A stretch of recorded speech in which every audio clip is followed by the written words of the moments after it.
It's interesting. Someone I remember watching in 2012 when Ron Paul would get like what 7 or 11% in the primary of Florida, and you'd be like, man, we are so far away from the electorate waking up. And then Yeah, now 2025, the think that like the top governor contenders are like going to be fighting over who's going to be more pro gold is pretty interesting. it's It's awesome. like it's all Ron Paul now, but on the other hand, it's kind of concerning because it's like it kind of signals the danger that we're at. That people are at the point where they're forced to confront the truth means danger is on the horizon potentially.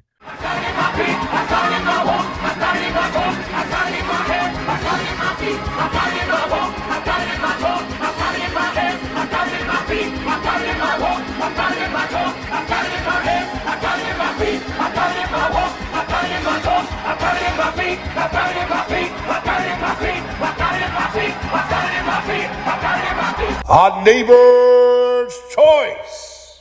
Well, I'm here with the executive director for Citizens for Sound Money, Daniel Diaz. How you doing? Good. How you doing, David? Great. It's great to have you on. Now you're here in Florida with us, and we're excited to learn about some of the successes that you guys have had. Sound money has been a topic near and dear to my heart for some time since I learned about the topic around the high school years with Ron Paul and other folks in the world of understanding hard money and how it works. And I think that's probably a similar background you have, right?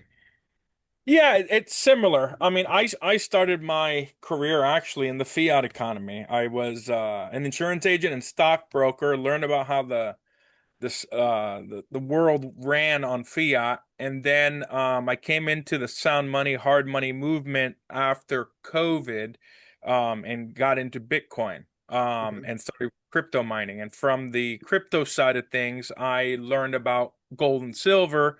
And that's how I got connected with City Sound Money. And what really changed my worldview on money and versus currency was Hidden Secrets of Money by Mike Maloney. That 10 episode series, I recommend everybody watch it. In fact, I have a side bullion business, and one of my requirements to work for me is you have to watch all 10 episodes because that will give you a full grasp and understanding of a sound money economy and exactly what fiat is and how the Federal Reserve and the central banks are stealing the wealth of the people. And with the combination of my financial background in insurance and Wall Street, plus my background in blockchain technology as a consultant and crypto miner, and combining that, I think it was a perfect setup because if I would have started with hard money, I would have been skeptical of everything else. So I started with fiat, then I went into crypto, and then I went to hard money, and it just made everything just click and make sense. So yeah, now I'm a hard money advocate, sound money. I wouldn't call myself a sound money economist, an amateur economist. That has a pretty good grasp of how everything works together. So you're still in the crypto world, but you do hard money too. Is that how you do it? Yeah, I mean, primarily, I used to be a Bitcoin maxi, and then when the Ukrainian war broke out and Bitcoin responded to like everything else, and it went down, I started questioning whether Bitcoin was um digital gold. Gold performed exactly as it should have, right? It dropped like everything else in the beginning, and then it started going up during the Ukraine war. Same with silver, but Bitcoin and crypto didn't. So I would call myself a soft Bitcoin maxi. Of all the cryptocurrencies, I think Bitcoin is the best for store value and growing your wealth. But gold and silver is where you put your economic energy to preserve your wealth. So let's get into that. So why would gold and silver be? Well, then we'll get into the legislative stuff. Why would gold and silver be the place to preserve your wealth? Well, one, gold and silver, the people chose, right? It wasn't like the government created it. It was just through, commerce and trying to figure out what would be the best medium of exchange for exchanging cows and Yeah. chickens and everything. Gold and silver, electrum at first, because they didn't know how to separate the two.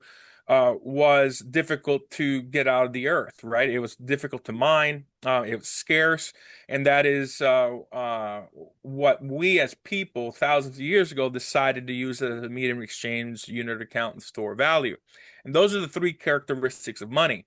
Um, and most economists would agree there's three primary characteristics. The first is a medium of exchange. Anything can be a medium of exchange. I mean, like a bottle of water, clips, paper clips, or Cigarettes pennies, in prison, right? cigarettes in prisons. Anything can be a medium of exchange.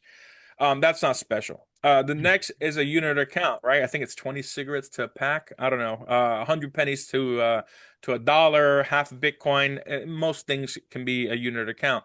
What differentiates money from currency is store value. Fiat currency is it's created inherently to steal purchasing power and to accumulate wealth to those in government and those who have the like control the banks and are wealthy. Money, on the other hand, is a store of value. You can't print gold and silver into oblivion like you can currency. And when you look at what's happened with every fiat currency, and there's been over 6,000 fiat currencies throughout human history, they've all reverted to its true value of zero. Every fiat currency, with no exception, has gone down to zero. And gold, back during the first century, you could buy a toga with an ounce of gold. Back in 1910, you could buy a top hat, tuxedo, pocket watch, shoes, shirts, chocolates, and flowers for your date. For the gold, an ounce of gold. Today, with an ounce of gold, I can buy a top hat, tuxedo, shirt, pocket watch, shoes, flowers, and chocolates for my date. Because gold and silver maintains its purchasing power throughout millennia. It's the best store of value for preserving your purchasing power. Everything else that isn't gold and silver, if it's an investment, it's supposed to grow your wealth, your economic energy, and that's what I really differentiate when we're working for a wage. We're exerting our economic energy, and anything we do, whether we're, let's say you're a religious person, you're a monk or a nun, where you put your economic energy is where you store your wealth. So they're storing their wealth in heaven. People in commerce are storing their wealth in physical money. Philosophers are storing their wealth in ideas and promulgating, their ideologies. So wherever you put your economic energy is where your wealth is. And for most people, we exert our wage, we go to work. And where do you want to preserve your economic energy? Do you want to put it in something that was created to inherently steal your wealth through inflation, which is fiat currency, or do you want to put it in hard money that preserves your economic energy throughout millennia and that you can pass it down after you pass on, right? So I think it's very clear that gold and silver is the best form of money for wealth preservation, and everything else, real estate, crypto, stocks, Yeah. options, those are all opportunities to be a force multiplier of your economic energy and grow it. Now, now a lot of people have always fought over the years about whether the dollar's going to have, we've had a lot of inflation, but whether it'll eventually spiral out in a deflationary crisis or an inflationary Yeah. crisis. How do you see I all those doom I think scenarios? I gave a talk. I was on a panel with Jeff Deist, Joe Venezuela, and forget the other Gene, I think his name is, and we talked about that. Um, Well, I don't think the dollar is going to instantly collapse. I mean, it's with if you look at every single um, um, global reserve currency. Back then, it was gold and silver coins and everything. But even regardless, at some point, they start debasing that currency and the empires rise and fall. Really, it's tied to a lot of things political, but one of the root causes for rise and falls of nations is the debasing of currency. And it takes time, takes decades for a superpower that's the economic superpower of the world to lose its financial prominence. And I don't think it's going to be any different. I think it's going to be faster with fiat versus gold and silver coins as the global currency. You know, like Spain was the doubloons and the Spanish mill dollar. It was like the global currency for decades, over 100 years. It was well trusted. Then the British pound, and now the dollar. And it was all backed by gold back then. Now it's this is the first time in human history that the entire world's been on a fiat standard. We're in an experiment, and I think we see it failing. So what I think is going to happen if we are going back to a semi-gold standard, or at least backing the future currency, which I think is going to be a digital pool, like a stable coin pooled with the real world assets. If we back the future currency, whatever, with real world assets, I see the dollar phasing out unless they back it, right? Let's say they reevaluate gold and do a partial backing. I think it's going to be deflationary because now we're strengthening the dollar, backing it with real assets. I mean, right now we're going through I hope we're going to go through a somewhat austerity uh period of time with the tariffs and everything. I mean, you can't. Well, I mean, it really depends, man. I've had a crystal ball. I wish I could tell you. But this is what I think. I think that just like Malay, and I think Trump and Elon Musk took a page out of Malay's handbook, and Malay balanced the budget for the first time in 120 years for Argentina. It strengthened the Argentinian peso.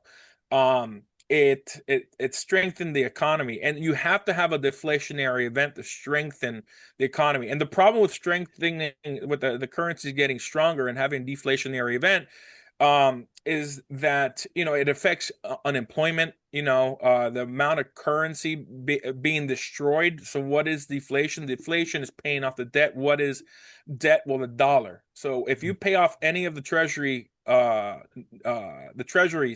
you're basically annihilating currency. So that's what Mhm. inflation is. We're contracting the currency supply. Since there's less currency in circulation, the free market takes time to adjust on prices. So if there's less currency, people don't have it. They don't go shopping. So it affects people, business owners' bottom line. So they have to lay off people until the free market adjusts with the contraction of the currency supply. It's the same thing with inflation. We printed what $9 trillion during COVID, and it's taken 4 or 5 years to see that inflation get absorbed by the free market. So that's why deflation, even though we're strengthening the U.S. dollar or strengthening the currency through deflationary periods, it takes time for the markets to adjust. Yeah. So I think we're going to get to that point, especially if Trump is serious about reevaluating gold and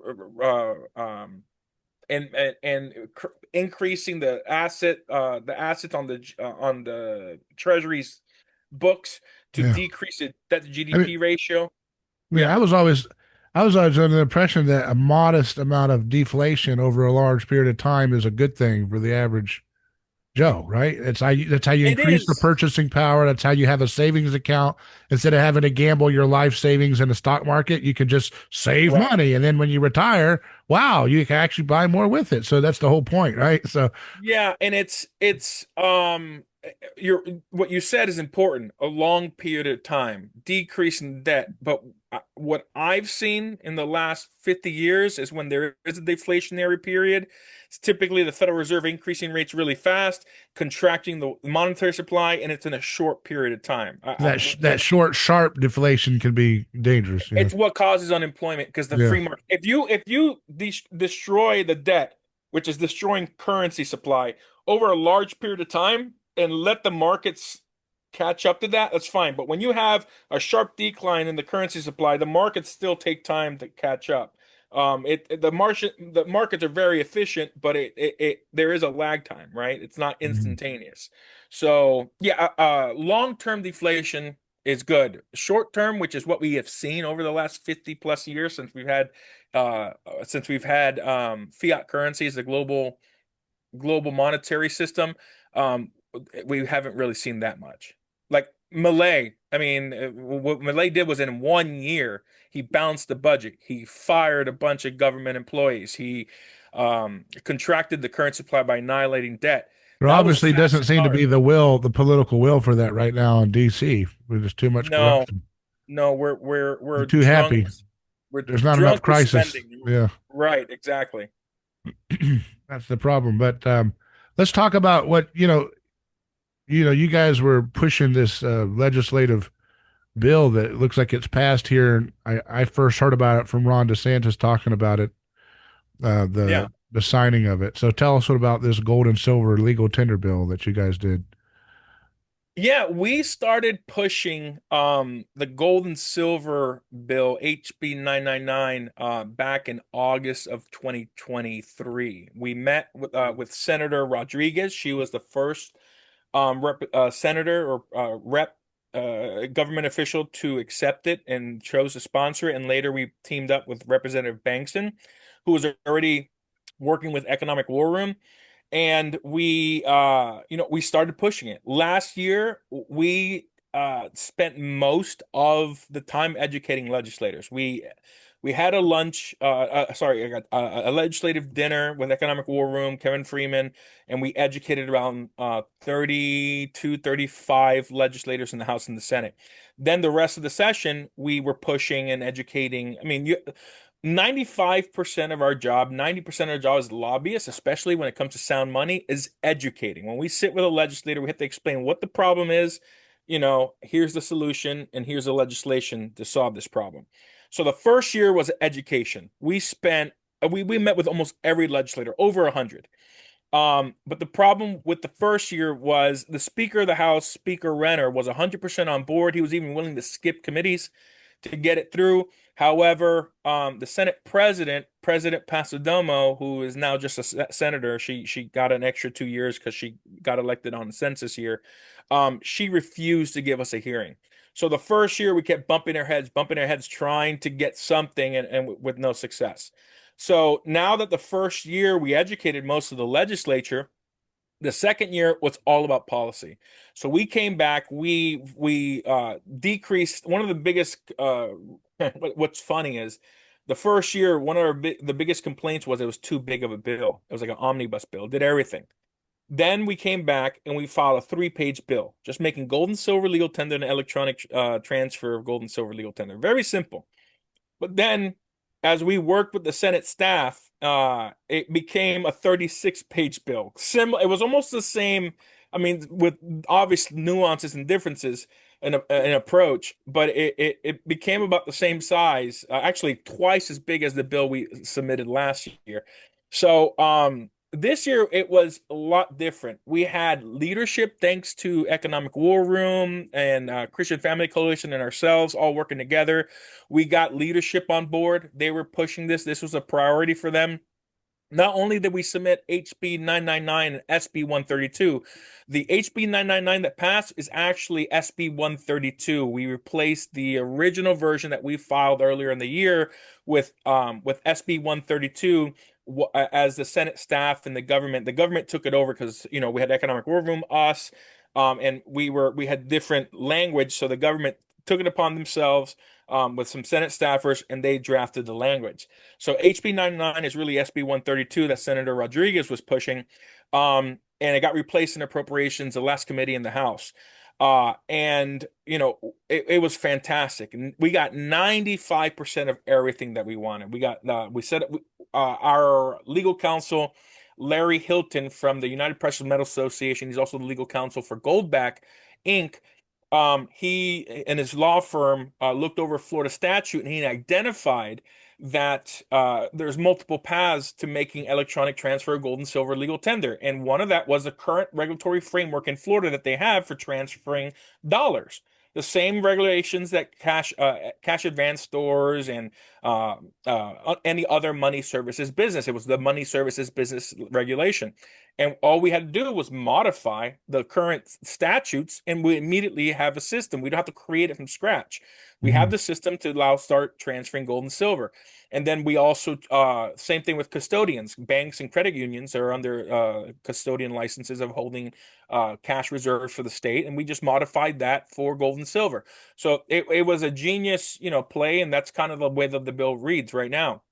And then on the physical side, we were pushing for making all gold and silver bullion legal tender. The staffers were a little hesitant on making all bullion legal tender because they had concerns with foreign coin, low, like 35% silver nickels, or so we went back and forth for a while on that.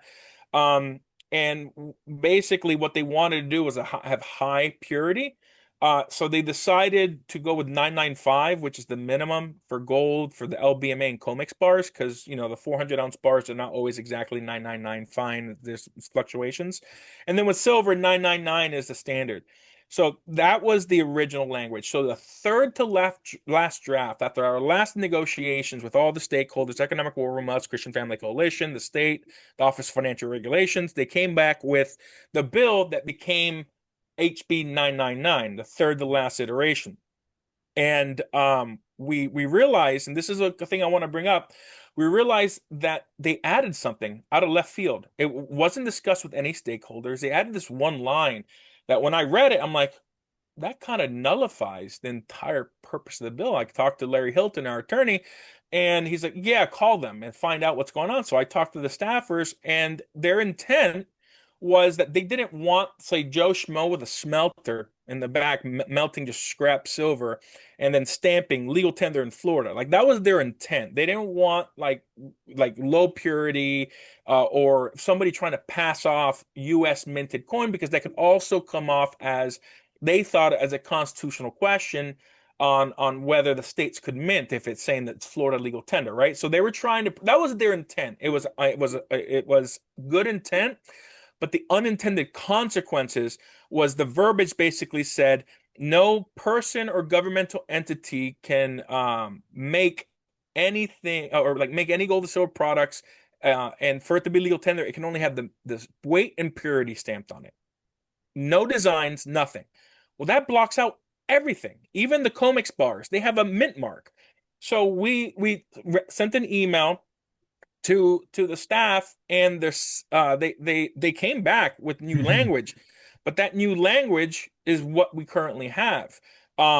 They added mint marks. So right now, 90-95% of physical bullion is not considered legal tender in the state of Florida, because under the law, it can only have a mint mark, no designs. It can't look like any government coinage, the weight and purity. And by the time that draft came out, we had zero time. We had 24 hours or maybe 48 hours to get it filed for the Senate committee and the House. So we just went ahead. They replaced it in the Senate, and we just didn't have time. It was the second to last week of session. We basically had a week and a half to ram this through the House and the Senate. So we just didn't have time to modify it. And that's just the only, in the whole bill, Florida is the model for electronic transfer and setting up electronic system. It's using the money services business licenses that most states have and custodian licenses. But the physical side, we just didn't have the time to fix it. So now that the law doesn't really take effect until July 1st, and as DeSantis mentioned in his press conference with Representative Doug Bankson, that they want to try to do it by April 15th, we have time between now and then to try to change that provision of the bill to make all or most bullion legal tender. But other than that, and I want to clarify, that doesn't affect the $500 exemption. The $500 exemption, regardless if it's legal tender or not, if it's legal tender and it fits the definition of the current law, it's exempt from the sales tax. So you still have that $500 exemption. However, because we didn't know what was going to happen with HB 999, and this is what we learned from last year working in different states, we planted a repealer of the sales tax for all bullion, gold, silver, and platinum. The leadership saw that as a top priority. The original bill numbers were SB 134 and at HB 6019. They took those two bills out of the normal process and they added it to the budget. So that provision of eliminating sales tax on gold, silver, and platinum was our strategy, just in case we couldn't get it through, that we get something through. So it's currently in the budget. There was a battle between the governor, the Speaker of the House, and the Senate about the budget. They weren't seeing eye to eye, so they're meeting tomorrow, and for the next 2 weeks, they're going to hammer out the budget. And once it passes, as long as it's not taken out, which I doubt it's going to be taken out, we got a text message from Senator Albritton, the Senate president, that he was going to make sure that stayed in there. July 1st, effective this year, there'll be no longer any sales tax on gold, silver, and platinum because of our strategy at Citizen Money to plant that legislation just in case. And nobody really paid attention to it. Everybody was focused on HB 999 and SB 132. We kind of snuck it in there. Leadership saw it as a top priority and stuck it in the budget, which is great. They didn't have to go through the committee processes. And boom, I think it went through one committee. I think it had to go to one committee in the House and the Senate so they could skip the process and be put into the budget. So, So so for people who are kind of new to gold and silver or casual observers of this space, what are the implications of that bill, of that sales, if that goes through with the bill? I mean, with yeah, the so budget. So the rationale why we in the sound money movement want to get rid of sales tax on gold and silver is, do you pay a sales tax every single time you pull out cash out of a bank or you're getting change for a dollar? No, because it's currency, it's money. Well, gold and silver has traditionally been money. It was never taxed until the whole fiat economy. And then they changed the category of gold and silver from money, which was federal legal tender. In fact, it was constitutionally the only thing that could be money. We can get into that in a in a minute. But and then they uh, decreased it to a commodity, like an investment.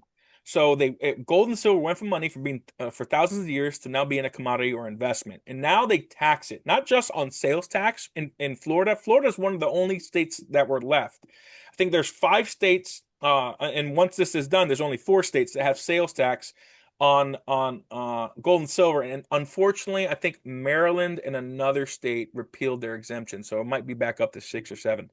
Um, so by getting rid of sales tax, we're treating it as money and people have asked, why do we got to make gold and silver legal tender?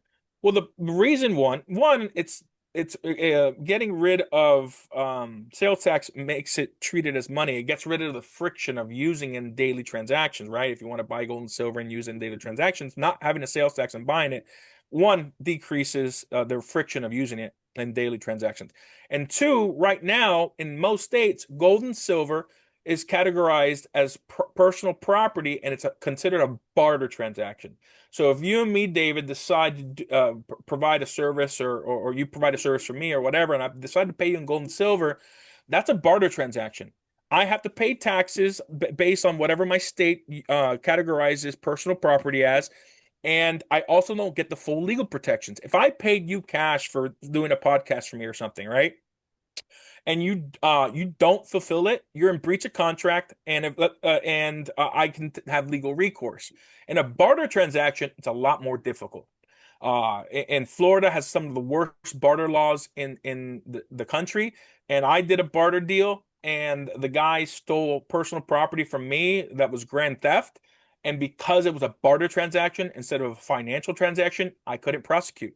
I couldn't do anything. All I could do was take it to civil court, and that's it. Even though it was grand theft and he stole close to $9,000 worth of equipment from me.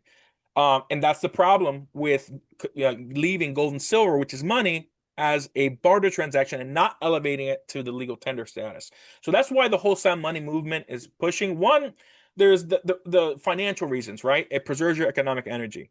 One economic system, which is gold and silver, preserves your wealth. The other economic system, fiat, steals your wealth. So we're trying to create a parallel economic system. And as of today, we have 11 states, or 22% of the country, that have made gold and silver legal tender. I always had this theory that once 25 to 50% of the country makes gold and silver legal tender, that's going to be enough pressure and enough awareness, especially if you get Florida. Now we got Florida and Texas. Combined, we are the largest if Florida and Texas became a country, we would have the third largest GDP, right behind China and the US. So Florida and Texas are massive, and then add the other 9 states combined, that doubles. I'm sorry, Florida and Texas makes us the fourth. If you add all 11 states, we become the third largest. So the 11 states right now that have made gold and silver legal tender, if we were a country, we'd be the third largest country in the world with GDP. And I think that's going to happen. I've heard rumors that Donald Trump, if Florida made it happen, that he was going to consider pushing to get rid of capital gains tax, and elevating gold and silver back to money. So there's a lot of So if capital, big things. as long as capital gains tax remain, it's not quite money yet. Still, right? Right. Because what is capital It's gains? still a hindrance. Yeah. Exactly. And what capital gains is, it's gold and silver isn't going up. Gold and silver is a rock. Yeah. A metal. It just sits there. It produces nothing. It just sits there. Why is it going up? Well, it's because the dollar's losing value. Yeah. And as you print more currency, the direct correlation as the more debt, more the dollar loses value, the more gold goes up. Yeah. And more so gold than silver. Gold it keeps up with inflation better than silver. Silver's considered a industrial metal for the most part, and it's Yeah. kind of suppressed, so it doesn't keep up as well, but it definitely does preserve your purchasing power. Just not as much as gold. Yeah, I think there's going to Now, be uh-huh. now, what would be, what would, if, you talked about the immorality of the Federal Reserve System and all that, what in the fiat system, well, what would, if they see, what would be in those, if those powers are so powerful, why would they ever let gold have a shot at becoming its own parallel money system? Because it would be potentially the death knell of their whole power grip over the world. And how would they be able to like choke it out of, they got the Swift transaction system, the Bank of International Settlements. They have this whole little spider web that they control everybody in their little financialization scheme. So how would they allow that to just happen? Oh yeah, sure, go ahead. Yeah, They didn't just allow it to happen. Last year, the banking lobby was working against us underhandedly. This year, they didn't really work against us in Florida, but they were an airy committee. They were off in the corner. It was like the shadow that they were always paying attention, and they did come in. Their only concern in Florida was they didn't want banks to be forced to take gold and silver. The bill is optional. It's not a compulsory bill. States don't have to take gold and silver. Individual businesses don't have to take gold and silver like they do have Federal Reserve notes. In every state, it's not it's voluntary to accept gold and silver. It's really the only way we could have done it because the state was pushing too hard on do we have to buy an SA or I mean hire an SA and everything. When you go at the macro level, take a look at what's happening. What are all the bankers doing? What are all the central banks doing? They're buying up tons of gold and silver. If you look at the macroeconomics of the world, we're moving to the digitization of real world assets, digitizing gold, silver, real estate, any other asset that you can digitize, which with blockchain technology you can. That is where we're moving. And if you look at the BRICS nations, they're already posited creating a new currency backed by all the other currencies. So I'm just connecting dots that if when you're looking at how much gold and silver is being imported into all the central banks, there's a move happening. They've elevated gold from a tier two to tier one asset, and with Basel III, July 1st, it's going to be considered a liquid asset like fiat currency. So if you just look macro view and see what's happening, the bankers really aren't fight. They fought it in Texas. They fought it in Louisiana hard. They've kind of fought it here last year in Florida. I mean, the bankers are always involved with our legislation. Just how hard are they fighting depends on how the bill's written. Um, but there isn't a lot of resistance because they see the writing on the wall too. We're hard money advocates. We see this. I mean, they control the entire monetary system. They see it, right? So um it isn't that they're not going to be destroyed in like anytime soon. I mean, they have control of the money. How's this? He who has the money makes the rules. um so ending the Fed, I mean, we can do that. We can just give the Treasury back the authority to print the currency and everything. I think we need to get rid of the Fed, in my opinion, and the Fed, like Ron Paul's really pushed. Um, but there's gonna have to be a transition. You can't just destroy fiat. There's gonna have to be some type of revaluation of gold, backing it with real world assets. And I think there's gonna, I mean, it's not a CBDC, but I mean, we're moving to that direction. Heck, right now I think it's only like 2% of the entire currency supply is physical. It's almost all digital. It's just numbers on a screen, and most of it's bank credit. I think we have something like $200 trillion in bank credit when you factor in what's it called? Um, Fractional reserve banking. Fractional reserve banking. When you factor in fractional reserve banking, when you deposit dollars, they don't even need to have a reserve. They can just lend that out, and then that money that's lent out, they deposit in the bank account, they lend that out. I mean, it's a multiple, right? So we have 30 almost $37 trillion in US debt. Then you lend that out 10 times. That's where you get the $200 trillion in bank credit. That doesn't even include credit cards, which is its own version of bank credit. So there's a lot of credit out there that's circulating and liquid, and it's all debt based.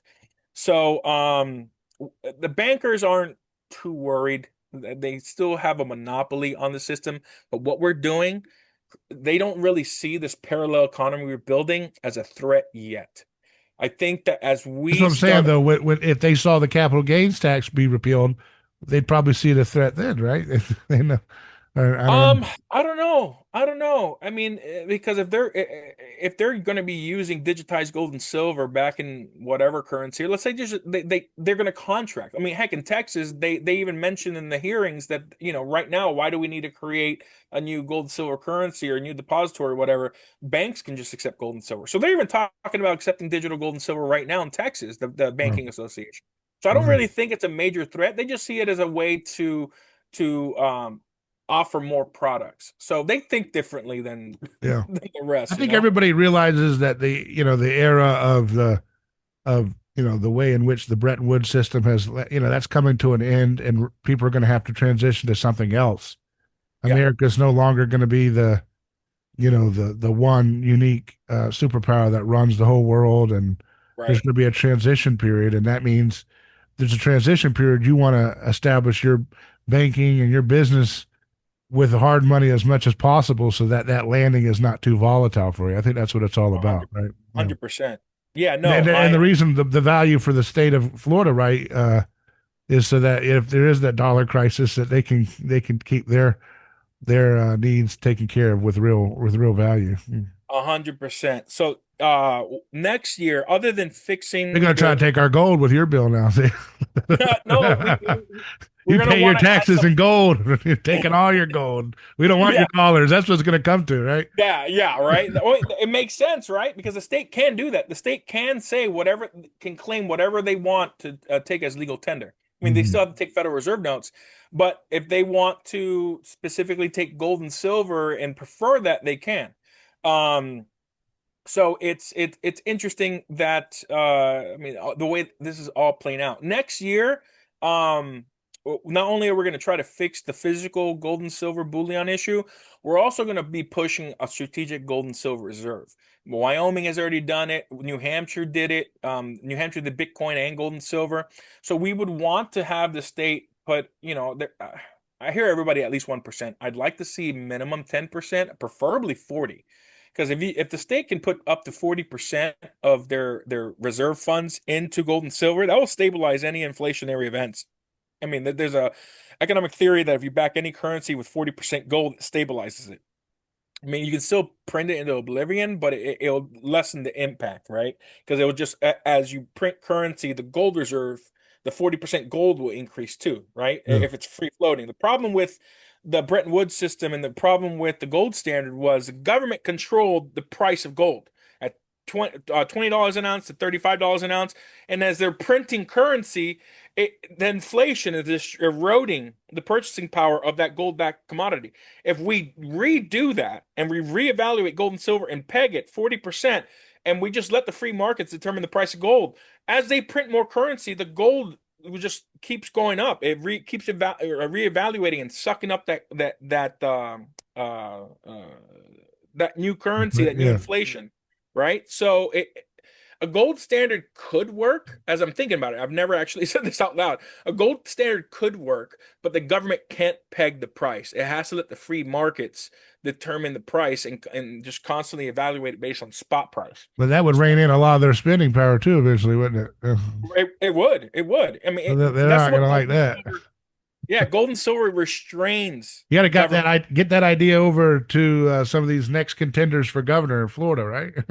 Oh, don't worry. They're you got Casey DeSantis, who is Yeah. DeSantis' wife. She's going to be running. You also got Byron Donalds, who's a huge financial guy. In fact, in a recent political speech, he said that he wants to make Florida the financial capital of the world. We got some great people I running. wonder if he'd like your 40% idea, huh? I don't know. I think he would. I I think he get would. those shadowy bankers would probably come visit him though. If wait Yeah, a second. yeah. They're always lingering in the background, the bankers. I tell you, It's interesting. Someone I remember watching in 2012 when Ron Paul would get like what 7 or 11% in the primary of Florida, and you'd be like, man, we are so far away from the electorate waking up. And then Yeah, now 2025, the think that like the top governor contenders are like going to be fighting over who's going to be more pro gold is pretty interesting. it's It's awesome. like it's all Ron Paul now, but on the other hand, it's kind of concerning because it's like it kind of signals the danger that we're at. That people are at the point where they're forced to confront the truth means danger is on the horizon potentially. You know. Yeah, absolutely. I mean, DeSantis talked about it at the press conference, and I think that's why we're having so much success. Look, from 1971, when we got off the gold standard, till 2011, we had no real successes other than, we were able to mint federal gold and silver in 1985, and really started in 86. But until then, we had no successes. From 2011 to 2018, 7 years, there wasn't another single state until Wyoming, I believe it was. And then from 2018 to today in 2025, we now have 11 states. It is picking up speed. People are realizing, I think after the 2008 collapse, I think that's why Utah did it, right? That there was a huge inflationary. It scared the bejesus out of everybody. We're at the looking down at the abyss of a financial global collapse. And then as things have gotten worse, especially COVID, it really exponentially Yeah, increased with COVID was so COVID. ridiculous. Yeah. I mean, you had $9 trillion in currency that was printed, and then the inflation. I mean, it's insane. It's like in real inflation. If you follow Shadow Stats with John Williams, it's really closer to 10.5% a year over year in inflation versus the 2-3% the federal government's reporting. Um, but it just exponentially increased, and with BRICS and with everything that's going on around the world, the Federal Reserve being the lender of last resort, buying most of our debt now. Nobody really wants our treasury notes. People are waking up. We woke up. I mean, I woke up in 2020 with crypto, and Ron Paul and the whole Ron Paul revolution woke up in the 2000s when Ron Paul was really talking about it from Congress and then running for president. Now it's in front of everybody. 78% of Yeah. Americans are living paycheck to paycheck. You So with know, this bill, people would not be able to just refuse. They can't just say, "I want only gold and silver for my business." They can't do that, right? They have to. They have to accept no, Federal Reserve notes, right? well, there is a law in Florida that you can't deny legal tender with Federal Reserve notes, right? So you can't deny Federal Reserve. Like the whole no cash movement, it's against the So law of the most note states. what? So in Florida, they passed a law or they were trying to pass a law saying that you can't turn down cash, U.S. dollars. There are some businesses, like in California, when I went out there, they wouldn't take cash; they would only Yeah, take debit card. yeah. So I don't know if it passed in Florida a couple of years ago, but that was a major problem. A lot of like businesses are not accepting cash for whatever reasons. You can't do that. That's against the law. I think that's why it didn't pass because you can't deny Federal Reserve notes for because it's legal tender for the payment of private and public debts, and Yeah. it's the currency of the country. So but with gold and silver, you'd have to take dollars, but you can also offer gold. And what I recommend is, if they're paying with gold, it's like some businesses, restaurants, give a discount if you pay with cash for savings from the credit card transaction fees. Same thing. And to incentivize the use of gold and silver, have business owners give a discount. 2, 3%, 5% discount, whatever it is. Gold and silver is going to keep up with inflation. So, that I know that's what the businesses that around me that accept gold and silver, they do give discounts on some goods But and services. tell us where people can keep up with your work. I appreciate your time. Yeah, you can follow us on X. We post frequently our updates on X. So at four sound the number four sound money at four sound money. And I haven't been keeping up with the blog because I've been busy lobbying, but you can go to our website. I write a blog and we have some contributors from time to time. You can go to www.citizens the number four soundmoney.org, citizens the number four soundmoney.org, and you can follow us. And we got our contact information on there. If you're interested in bringing sound money legislation to your state or your country, feel free to send us an email or give us a call. I appreciate your time. Thanks for coming on. Absolutely. Thank you for having me on, David. Yeah, congratulations for the victory. Hopefully, we can get that finalized here soon to get the. Thank you. Yeah, absolutely. Hopefully by April 15th of next year versus July 1st. All right, sounds good. Take care. Take What is a man? What has he got? If not himself, then there's not to say the words he reveals, and not the words of one who is. The record shows that to close, and it is more away. The record shows.